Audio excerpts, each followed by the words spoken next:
Peggy 18.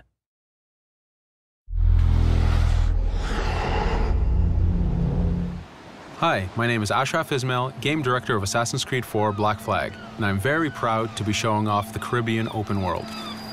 Here, we're going to start with Edward. After completing a few missions, he's met up with the assassins, but he's not yet bought into the creed, so he still has this selfish need for fame and fortune. Edward is one of the most unique characters we've created for the Assassin's Creed universe. He is a man who is still trying to figure out who he is in life and what he wants to get out of it. At this point in the story, he still wants that fame, so one way to get it is to complete these assassination contracts. This is a way to make money and to gain a bit of notoriety. So here we go. We have 2 targets to take out, 2 Templar brothers. So we're going to accept the contract, and the world map is going to show us where this contract takes place. So we see here that the contract is actually very close to us. It starts in the village we're in, but as we zoom out, we want to show you the world that we have. Many locations, over 50 locations, centered by Cuba, the Bahamas, and Florida up north. This is a massive world. There's a lot to find and do in this Caribbean Sea. But now we'll get back to the Fisherman Village and go after our targets. The Fisherman Village, it's one type of location in this world. It's really here as a convenience to the player. This is where you can start missions, where you can shop to upgrade Edward and the Jackdaw itself. It's really about the mood and the ambiance of the Caribbean Sea. In the distance, we have a tavern that we're approaching. Taverns are places where you can hire crew, play mini games, drink if you wish. But for now, we're going to focus on the targets and take them out.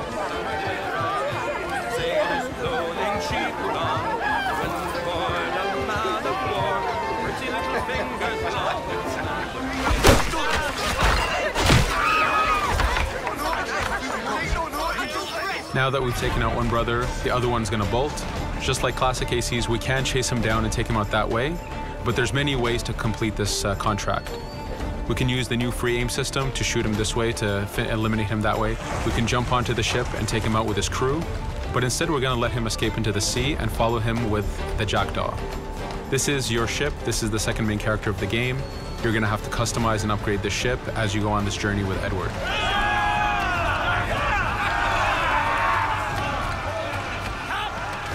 We've seamlessly gone from a ground chase right into a naval chase. We could destroy the ship and complete the contract that way, but instead, using the spyglass, we can see that he's carrying a lot of rum. Rum is important in the economy system. It's one way of making a lot of money if you sell it properly. So instead of destroying the ship, we're going to plunder that ship. Fire! Here you can see the upgrades that we've made into the naval combat. Using the front cannons, you can shoot chain shots to slow down the ship. Using the new round shot mechanic of trajectory aiming, you can aim for the hull and do a lot of damage this way. This specific enemy is what we call a frigate. Frigates are the type of ships that you need to destroy as fast as you can, because the longer the fight lasts, the more damage they're capable of doing. We have other enemy types like the Charger or the Man of War. The Man of War is a massive ship capable of carrying over 100 cannons. These are ships that you really need to upgrade to be able to face. But now that this frigate has been demasted, we can start the boarding. Boarding, it's very important. You are a pirate. This is how you gain cargo. This is how you take on ships. So here we can start the boarding from any orientation or angle we wish. The distance even matters. If you get too close, the 2 crews will just jump right into each other. If you start a bit further, you can jump in the water and go in for a sneak stealth attack. We have 2 objectives to accomplish for this boarding. We can take out the captain, and we need to take out some of his crew. So using the swivel gun, we will efficiently take out a lot of the crew. And now we'll go for the captain using Edward's navigation abilities. Here again, using the new free aim system, we have a dangerous enemy on the other side taking out our crew. We can easily take him out with a headshot. So what we see here is that 2 ships have come together to create this 3D environment where, using your assassin abilities to navigate, to be stealthy, you can take the advantage and get the kill by surprise.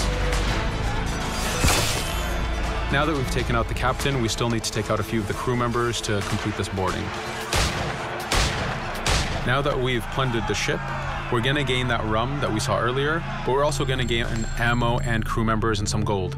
With every boarding, there's 3 options that you can do with that ship. You can gain crew members, you can send the ship to your fleet if you wish, or you can salvage a ship to repair the jackdaw if you took too much damage in the fight. In this case, since we did well, we're going to send the ship to our fleet. Now that we're back in the Caribbean Sea, we needed to make sure that every minute something is being advertised to the player, something new for the player to do. In this case, we have this uncharted location. These are what we call playas. We have over 75 of these in the Caribbean world. Every playa has something very important for the player to find, something that will help in upgrading Edward or the jackdaw. So it's in your advantage to explore these locations.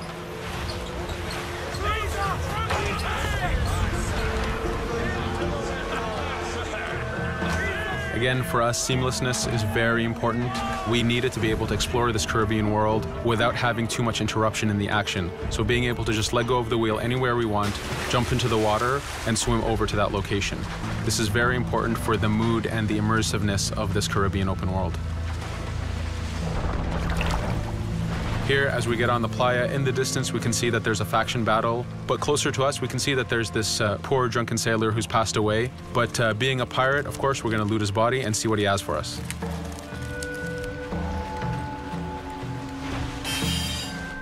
So we found a treasure map.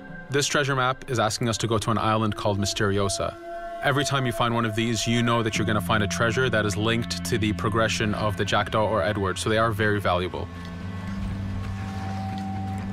Here we're going to take a look at that faction battle. We have a British ship facing off against a Spanish ship. We could jump in and take advantage of this opportunity, allowing each ship to weaken the other and for us to plunder both. But now we're going to make our way back to the jackdaw. Again, this is the second main character of the game. There's a lot of customization and a lot of upgrading to do on the jackdaw. You can upgrade all the weapons to fit the playstyle you wish. Now, as we get onto the jackdaw, we can see that the crew is cheering for us. Edward has a really close relationship with his first mate, Adewale, standing right there, and with his crew. And this is something that you'll see later in the demo, that we can lose and gain crew members. Again, using the spyglass, we can really see the contents of a ship, but you can also assess the danger and threat level of these ships. But for now, we're going to continue to Mysteriosa to find that treasure. Here we've crossed into a harpooning zone. The harpooning system is connected to the hunting system, which is used for upgrading Edward himself.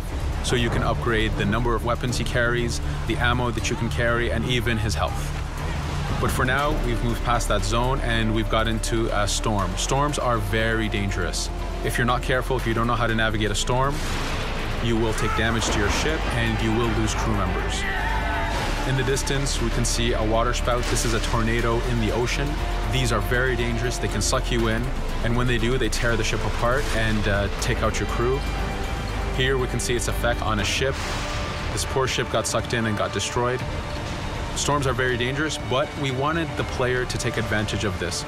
When you've mastered a storm, when you know how these systems work, you can pull enemies into a storm and let the storm do damage for you. So there is a strategic element to using a storm in the world.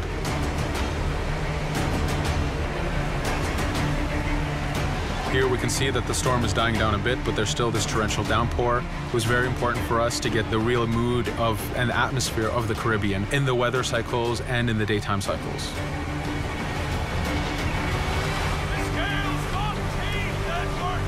But here, since we've survived the storm, did pretty well, let's order our crew to sing. Sea shanties are a part of this game. It's a collectible that you can find in the world. So the more you find, the bigger playlist you have for your crew. But for now, we've made it to Mysteriosa. So again, we're going to seamlessly get off our ship and explore this location. Mysteriosa is a Mayan ruin. Mayan ruins are heavy with stealth and navigation capacities. There's a lot of treasures and hidden discoveries to be found in these locations.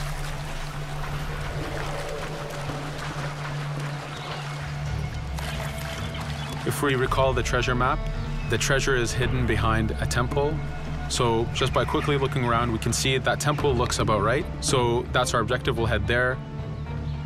As we go this way, we can see there's a lot of guards on the beach. We could go in and fight them if we wish to, but to show off that this is a mini open world, we're going to try to find a different route to get to our objective.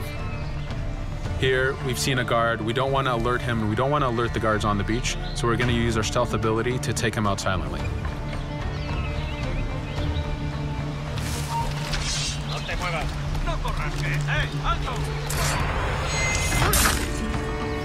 With AC3, we were able to push the navigation in the frontier, which means using natural environments like trees and rocks and so on.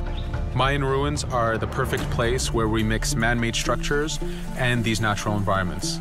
So you really get to feel how far the navigation abilities of the assassin have come since the original game.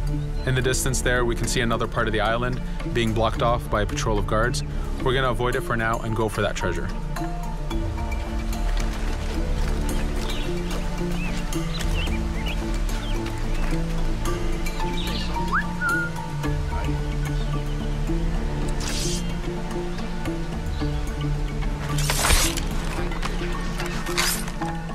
It's important for us to be able to give the players new tools, specifically for stealth. In this case, we have the blowpipe. Using the berserk darts, you make your enemies go crazy. Effectively, this means that they'll attack anything and everything in sight, including their own friends, animals, or Edward if he was in the way. So you do have to be careful with how you use it. But now that we've caused a distraction, if we happen to fall down there, at least there's already a bit of damage done for us. But using our navigation skills, we're able to get past that area without any trouble. There in the distance, you can see the jackdaw placed exactly where you left it when you got onto this location. It's really important for us to show the beauty of this Caribbean world. The Caribbean has some amazing vistas, and we pushed ourselves to replicate this in the game.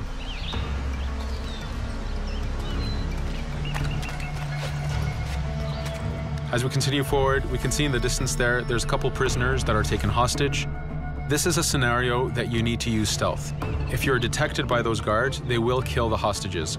So in this case, it's to your advantage to use the environment to figure out how you can take out those guards without being detected. In this case, it's 2 guards, so it's not too hard. There are other scenarios where you have more guards and you have to figure out how you can take all of them out at the same time. Now that we've freed these prisoners, they are more than happy to join our crew. This is just one way of gaining crew members. As mentioned earlier, there's the taverns. There's actually many different setups of gaining crew.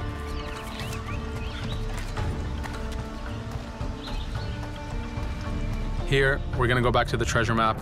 We can see that the treasure is actually behind the temple near a fountain. So if we just look around, we can see that it's around here.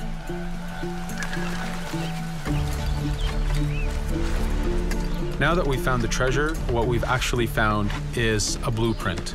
Blueprints are incredibly valuable for the upgrading of the jackdaw.